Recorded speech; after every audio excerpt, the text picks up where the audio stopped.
Welcome to Spiritual Laws, selection from an essay by Ralph Waldo Emerson, vegetarian, on words of wisdom. Ralph Waldo Emerson was a renowned 19th century American essayist, philosopher, lecturer, poet, and a leader of the transcendental philosophical movement. His literature influenced many other celebrated writers, including Henry David Thoreau and Walt Whitman. Emerson is most famous for his essays, through which he expresses ideas of freedom, spirituality, individuality, the great ability of humans to realize almost everything, and the relationship between the soul and the surrounding world. Ralph Waldo Emerson traveled widely, giving lectures, and became well known for his publications, essays, and nature.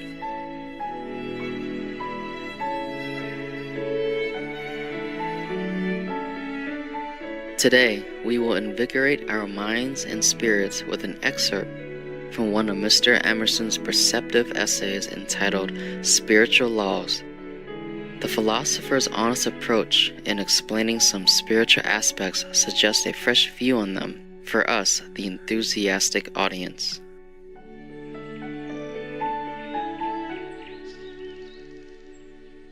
Spiritual Laws.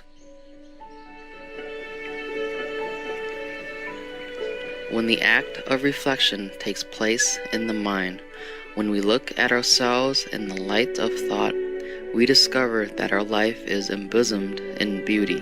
Behind us, as we go, all things assume pleasing forms, as clouds do far off.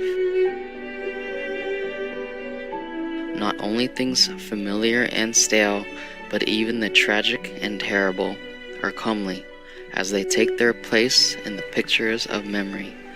The riverbank, the weed at the waterside, the old house, the foolish person, however neglected in the passing, have a grace in the past. The soul will not know either deformity or pain. If, in the hours of clear reason, we should speak the severest truth, we should say that we had never made a sacrifice.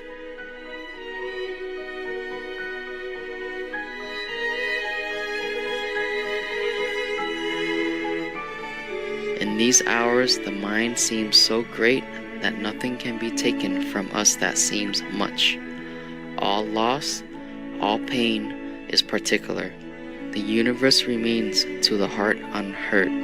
Neither vexations nor calamities abate our trust. No man ever stated his griefs as lightly as he might.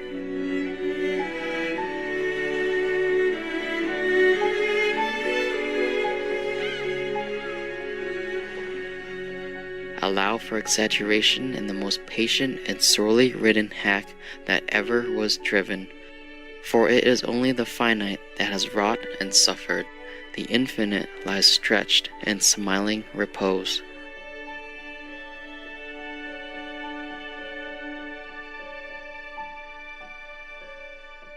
The intellectual life may be kept clean and healthful if man will live the life of nature and not import into his mind difficulties which are none of his. No man need be perplexed in his speculations. Let him do and say what strictly belongs to him, and though very ignorant of books, his nature shall not yield him any intellectual obstructions and doubts. A simple mind will not know these enemies. It is quite another thing that he should be able to give account of his faith, and expound to another the theory of his self-union and freedom. This requires rare gifts. My will never gave the images in my mind the rank they now take. The regular course of studies, the years of academical and professional education have not yielded me better facts than some idle books under the bench at the Latin school. What we do not call education is more precious than that which we call so.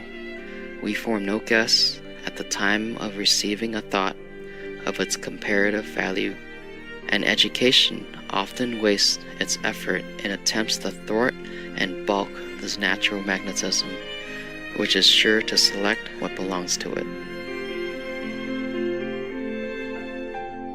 In like manner, our moral nature is vitiated by any interference of our will. People represent virtue as a struggle and take to themselves great errors upon their attainments, and the question is everywhere vexed, when a noble nature is commended, whether the man is not better who strives with temptation. But there is no merit in the matter. Either God is there or he is not there. We love characters in proportion as they are impulsive and spontaneous. The less a man thinks or knows about his virtues, the better we like him. When we see a soul whose acts are all regal, graceful, and pleasant as roses, we must thank God that such things can be and are, and not turn sourly on the angel and say, Crump is a better man with his grunting resistance to all his native devils.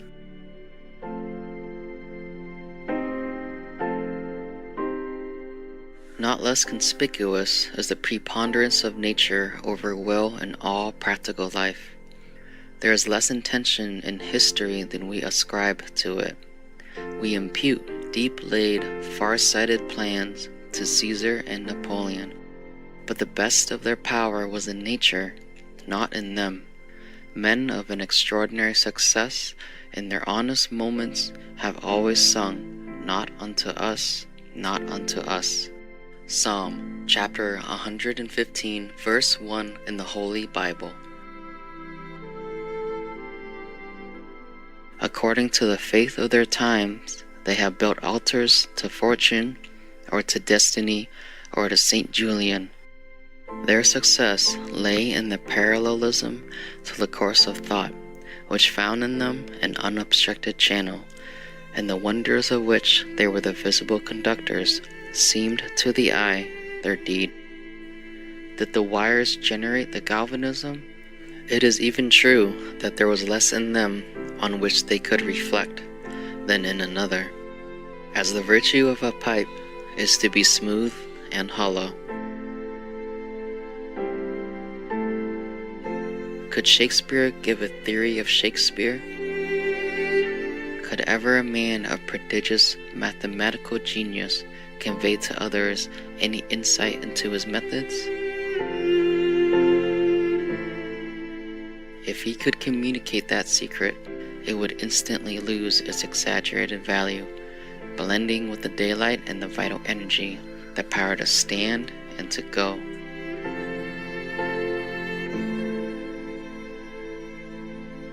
The lesson is forcibly taught by these observations, that our life might be much easier and simpler than we make it, that the world might be a happier place than it is, that there is no need of struggles, convulsions, and despairs, of the wringing of the hands and the gnashing of the teeth, that we miscreate our own evils.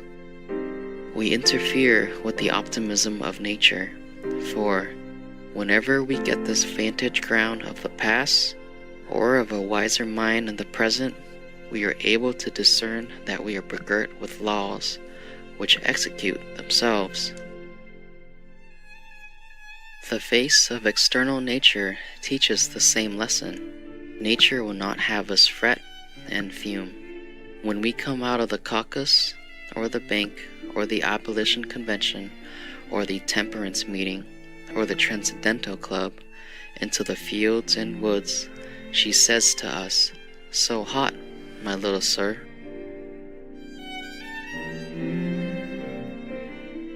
We are full of mechanical actions.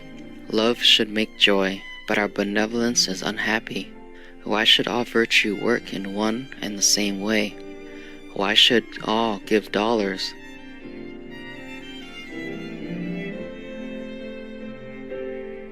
It is very inconvenient to us country folk, and we do not think any good will come of it.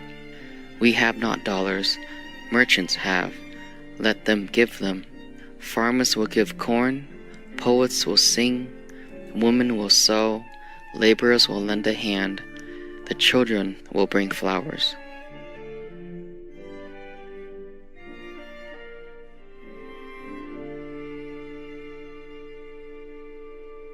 The simplicity of the universe is very different from the simplicity of a machine.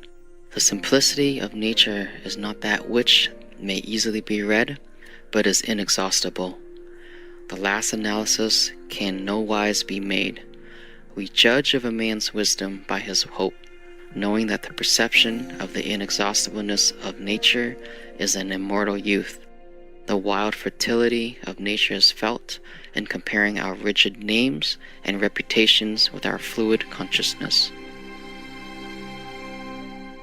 A little consideration of what takes place around us every day would show us that a higher law than that of our will regulates events, that our painful labors are unnecessary and fruitless, that only in our easy, simple, spontaneous action are we strong, and by contenting ourselves with obedience, we become divine. Belief and love. A believing love will relieve us of a vast load of care. Oh, my brothers, God exists. There is a soul at the center of nature and over the will of every man, so that none of us can wrong the universe. It has so infused its strong enchantment into nature that we prosper when we accept its advice, and when we struggle to wound its creatures, our hands are glued to our sides or they beat our own breasts. The whole course of things goes to teach us faith. We need only obey. There is guidance for each of us, and by lowly listening, we shall hear the right word. Why need you choose so painfully your place and occupation and associates and modes of action and of entertainment?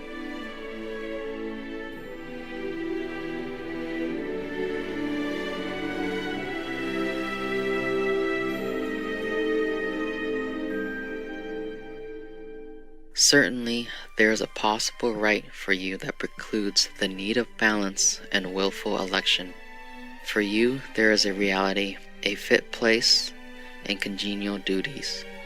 Place yourself in the middle of the stream of power and wisdom, which animates all whom it floats, and you are without effort impelled to truth, to right, and a perfect contentment. Then you put all gainsayers in the wrong. Then you are the world, the measure of right, of truth, of beauty.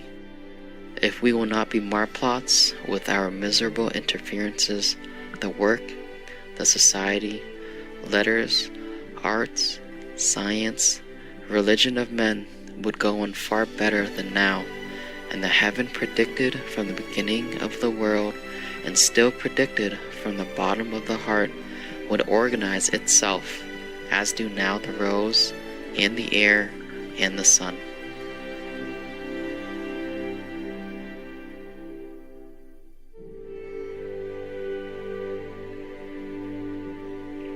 For more of Ralph Waldo Emerson's selected works and essays, please visit emersoncentral.com. Magnanimous viewers, it was a pleasure to have your kind presence for today's Words of Wisdom entitled Spiritual Laws, selection from an essay by Ralph Waldo Emerson, vegetarian,